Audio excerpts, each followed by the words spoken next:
Hi, I'm Regan, and I haven't made a YouTube video on this channel since I was probably in like middle school, but I've always wanted to get back into YouTube, so here I am.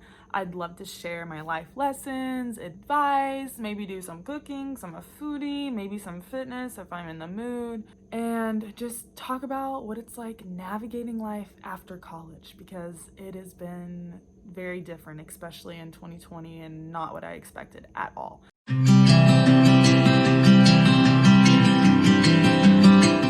But today I'm going to talk to you about my little side hustle that I do. I like to rover sit. It's a lot of fun. I make pretty good money, obviously, about $400 or more a month. And I'm going to tell you guys how, and I'm going to give you guys some advice that you probably, hopefully, haven't already seen on here.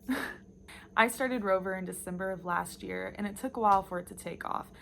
I mainly just started it because I was a senior in college, and I just wanted to have another source of income coming in and something to some extra money to spend on the weekends. I love college. Save up and stuff, you know, whatever. The biggest challenge I have found on Rover was getting business. It took me about like a month or two to really start getting clients and stuff, which was like kind of surprising. So if you're expecting just to jump right in and start making money, that might not happen, but it could also depend on what city you're in. The first thing that you want to do when you start Rover is you want to have a good profile.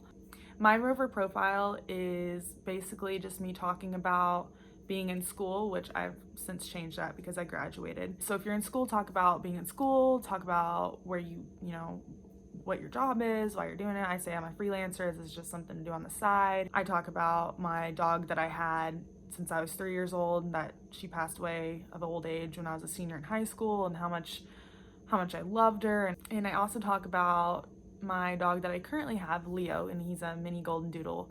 So I just, you know, talk to them about that as well.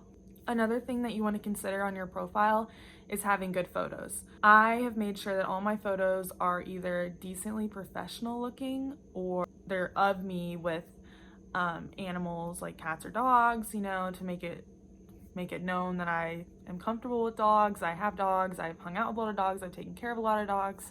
You know, a mirror selfie or a selfie from Snapchat isn't really professional, and you know, this is a job. Also, I would recommend having your friends write you reviews starting out, or even friends or family or people that you know, watched their dogs before. Have them write reviews for you. That's really important, because I know if I was gonna have someone watch my dog, I would definitely read through all the reviews.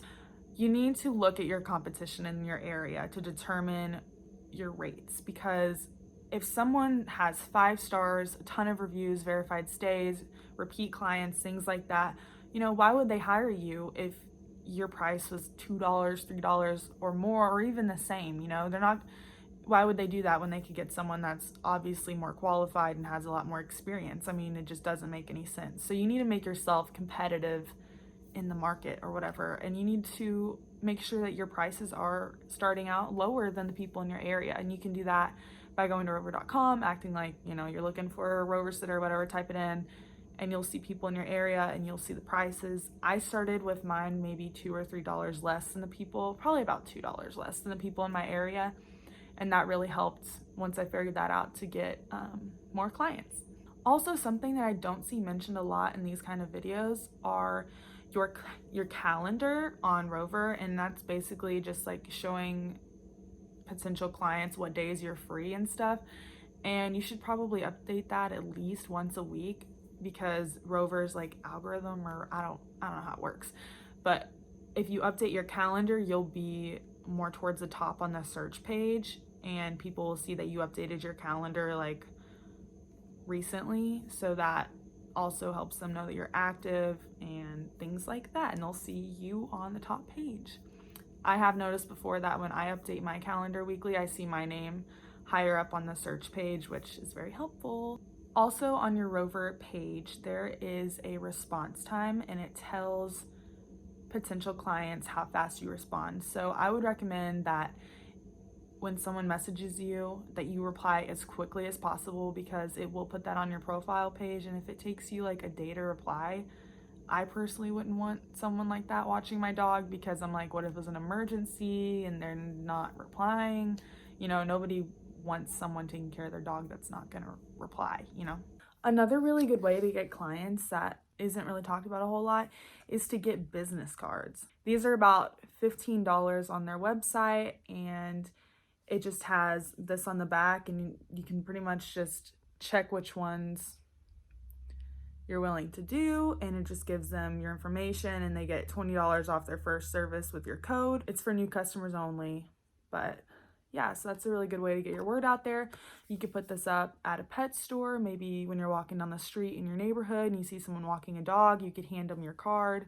Now we're moving on to my pros and cons, and these are just my personal pros and cons. Are probably not the same as some people you've seen on here before, and some of them might be. The pros are pretty obvious. You get to make your own schedule, you get to make your own rates. Rover is easy, fun, and it's quick money for sure. And then also one of my other pros, which I haven't really seen anyone else say, is that it makes me get active. Having to walk like dogs and stuff has given me an incentive to go work out, and that's really helped me a lot, because a lot of the time for me, working out is just getting out to do it. And when I know that I have to be somewhere and that it's for money, like I can go and walk a dog for an hour and get $15, I'm like, it's basically paying me to work out. So that's a great thing for me. Oh, and another pro is sometimes your clients do tip you, and that's really awesome. Really appreciate it. I've had a client leave me, $20 bills. I've had a client leave me some vegetables to take home. I mean, it's been awesome so far. I've been really lucky to have really awesome clients. And then cons. Of course, there are a few cons. One being that you do run into some problem animals, especially if you're boarding them at your house. I had an issue with a dog because I require that all the dogs that I take in to be fixed, and this one wasn't fixed. I don't know if it was they didn't see it on my page or something, but I ended up getting a dog that wasn't fixed, and she actually went in heat while she was at my house, and she bled everywhere on my floor, and it was a mess. So obviously stuff like that. And then also I have been bitten by a dog before, and that's in that situation, which I'm sure is probably decently common, hopefully not too common, hopefully it doesn't happen to you, but I did get bitten by a dog before, and it broke my skin, and I just had to be honest with the owner, and I was like, I can't do this anymore. It was like, I was starting to be scared of this dog, and it was like not even a very big dog. It was like a really cute dog, but I was just like, it had its own problems and stuff, and I think it was abused in the past or something before she got it, but I had to be like, I can't do that anymore. And then also I've had a dog attack me to death, like humping me like crazy. That's like a whole nother, that's good for like a part 2 of this. Another con would be the low pay in the beginning, because assuming that you're trying to make your prices competitive with other people on Rover, in the beginning it is kind of low pay. And obviously, I'm sure most of you probably know this, and if not, Rover does take a cut out of your pay. So if I made like $12, I would probably actually get like $10. So keep that in mind. Another con for Rover is the start out for me was like kind of slow, and it took a while. And I actually kind of forgot about Rover before I even got my first client, because like I had it for like a month and nothing happened, and then finally I got like my first client. The last con that I have would be dealing with the customers, and I really haven't had any terrible customers. I have had like some flaky people that change their plans last minute, and I get sometimes things happen. You do have some customers that are very particular about how they like things, and their dogs are trained a certain way, so you don't want to break good habits that they have with their dog. Like if they have to sit before they go outside, you probably want to make sure that you make them sit too before they go outside, so you keep their good habits. And like I was saying earlier, this job is really great for college kids, because your schedule right now is probably the most flexible it will be for a while again, unless you're a freelancer or you work from home like me. And also, it's a way to play with dogs, because you probably don't get to play with dogs right now because you're in dorms or in apartments that don't let you. So this was like a great thing for me to be able to go out and play with different dogs and walk with dogs and get exercise and things like that. And another pro that I haven't really seen anybody mention, but has kind of been a good thing for me, was really just the networking. I'm actually not from the city that I'm rovering in, And this has been a great way to like meet people. And you know, these are people that have all kinds of different jobs and know different people. I've made good relationships with my clients. I consider some of them really good friends now. I feel very comfortable with them. They trust me, I trust them. Some of my clients have been super flexible and just have been awesome with my schedule, and I've been able to come, you know, they leave me just like a block of time that I can come from like 11 to 3. I can just come anytime between then and let their dog out, and that's been such a blessing. And now I just want to end with a few tips for you guys.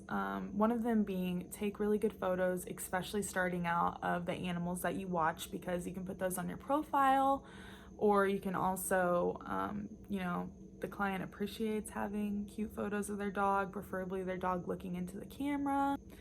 If you want to be a good Rover sitter, I would say one of the ways you can do that is to simply be thoughtful. And that includes just, you know, around the holidays, maybe leaving little, if it's about to be like Valentine's Day, maybe leave like little heart treats for the puppies, or, you know, with like a little note or something. I've done that a few times, and my clients have really loved that. And then also it's just doing the little things. Like for one of my clients, she gets packages a lot, so I'll just make sure that if they're sitting on her front porch, that I'll go pick them up and I'll put them on her table, and I'll let her know that she got a package, and she always really appreciates that. Another tip that I would have on Rover is to be picky eventually with your clients. So only pick dogs that you feel like you'll be really comfortable with. Only pick clients that you think will be easy to work with. If there's ever a point that you feel uncomfortable, you know, you don't have to say yes to that person if, you know, you don't feel comfortable being in their house or with their dog, or whatever the situation is. Definitely keep in mind that a drop-in visit involving more than one pet is really ideal, because a lot of the time, let's say you're charging $10 per drop-in visit for one pet, you get double that. Let's say they have 2 dogs, you'll get $12 per dog, so you really get double what you would get if you were just dropping in to let out one dog. I currently have three clients that I do probably weekly. One of them being I walk her dog for an hour twice a week. The other one is letting 2 dogs out 5 days a week at lunchtime. And then the last one is a girl that has that works the night shift at the hospital, so I go and walk her dogs at night. So that pretty much just shows you how flexible Rover can be, because, you know, I'm walking dogs in the morning, I'm letting dogs out at lunchtime, and I'm also walking dogs late in the evening at like 9 o'clock or 10 o'clock, which I do get that in some places, in some areas, that is really not safe to do that. And I would definitely don't do that if you feel uncomfortable.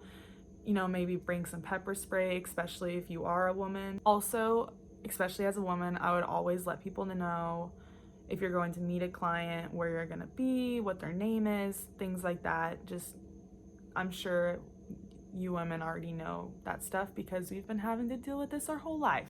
And then another thing that I haven't really seen people talk about on like these advice videos about Rover, is that eventually, if the client is comfortable enough with you, you could go outside of Rover, so you don't have to deal with Rover taking a percentage out. And I haven't personally approached any of my clients to do that, because I like how Rover is kind of, if there's emergency, I could call them. And then also, I think there's like some kind of like pet insurance. I've heard that if something happened to the pet that was like really sudden and not like something to do with like a disease they already had, I think Rover would cover some of it. That's just what I've heard. I'd have to check that or whatever. But I did have a client that decided to go outside of Rover, and she just PayPal'd me every time I let her dog out. I haven't had to ask anyone to give me a review on Rover, which I really appreciate. I must have just lucked out with really nice clients, but I think it does send them some kind of reminder to leave a review, and a lot of them really do. I know you can ask for them to leave one, and I personally have not had to do that yet. Lastly, I would not depend on Rover for an income, because it's great extra money, but I wouldn't personally like depend on it to like pay your rent, just because, you know, you have people cancel, you have people decide they don't want to do Rover anymore, you know, you have people say they can be home at lunch now, or just they're moving, different things. So I personally wouldn't depend on Rover for a solid income to pay your rent or bills or things like that. I would look at it as extra money to save up. All right, guys, I really, really hope that this video helped. Let me know if you have any questions below. I'd love to do a part 2 and maybe talk about my experiences with Rover, like more like personal stories and like more in depth of my bad situations and with clients, things like that. Like and subscribe. I'm gonna keep making videos about side hustles, or I love to give life advice, or just talk about what it's like navigating life after college. I have a lot of ideas and I would love for you guys to follow along.